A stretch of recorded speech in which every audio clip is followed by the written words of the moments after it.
On Thursday, sir. The time is very short. My father Capulet will have it so, and I am nothing slow to slack his haste.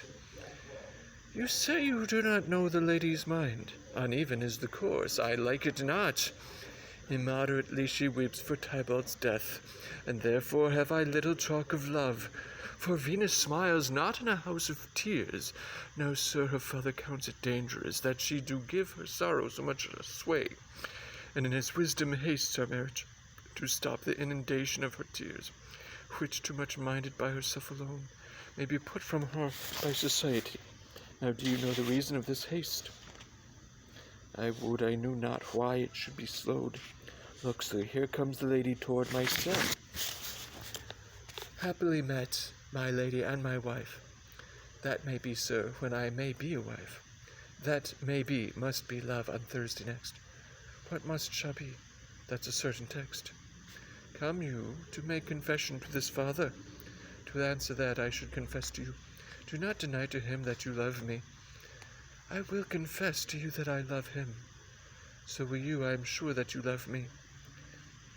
If I do so, it will be of more price being spoke behind your back than to your face. Poor soul, thy face is much abused with tears. The tears have got small victory by that, for it was bad enough before their spite. Thou wrongest it more than tears with that report. That is no slander, sir, which is the truth, and what I spake it to my face. Thy face is mine, and thou hast slandered it. Maybe so, for it is not mine own. Are you at leisure, holy father, now? Or shall I come to you at evening mass? My leisure serves me, pensive daughter, now. My lord, we must entreat the time alone. God shield that I should disturb at devotion. Juliet, on Thursday early will I rouse you. Till then, adieu, and keep this holy kiss. Oh, shut the door. And when thou hast done so, come weep with me past hope, past care, past hope. Oh, Juliet, I already know thy grief. Strains me past the compass of my wits. I hear thou must, and nothing may prorogue it. On Thursday next be married to this county. Tell me not, friar, that thou hearest of this, unless thou tell me how I may prevent it. If in thy wisdom thou canst give no help, do thou but call my resolution wise, and with this knife I'll help it presently. God join my heart and Romeo's, thou our hands, and ere this hand, by thee to Romeo sealed, shall be the label to another deed, or my true heart with treacherous revolt turn to another, this shall slay them both. Therefore, out of thy long experienced time, give me some present counsel, or behold, twixt my extremes and me this bloody knife shall play the umpire arbitrating, that which the commission of thy tears and art could to no issue of true honour bring. Be not so long to speak, I long to die, if what thou speakest speak not of remedy. Oh, daughter, I do spy a kind of hope which craves as desperate an execution as that is desperate which we would prevent, if rather than to marry County Paris. Thou hast the strength of will to slay thyself, then it is likely thou wilt undertake a thing like death to chide away this shame, that copest with death himself to escape from it, and if thou darest, I'll give thee remedy.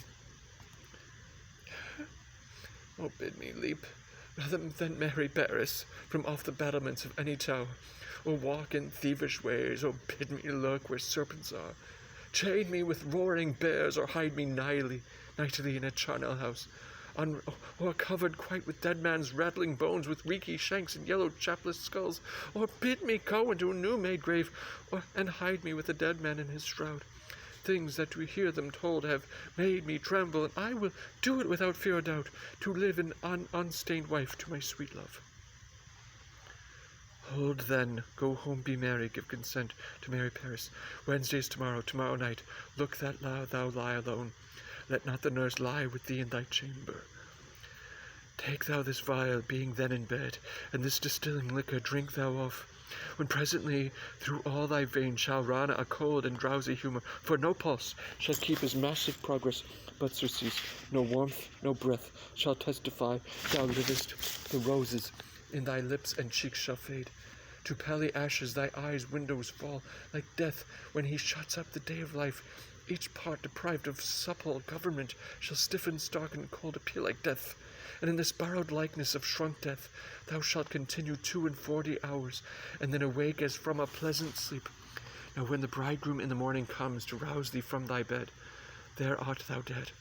Then, as the manner of our country is, in thy best robes uncovered on the bier, thou shalt be borne to that same ancient vault, where all the kindred of the Capulets lie. In the meantime, against thou shalt awake, shall Romeo by my letters know our drift, and hither shall come.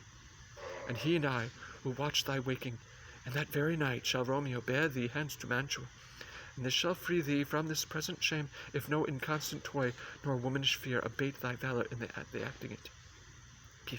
Give me, oh, tell not me of fear.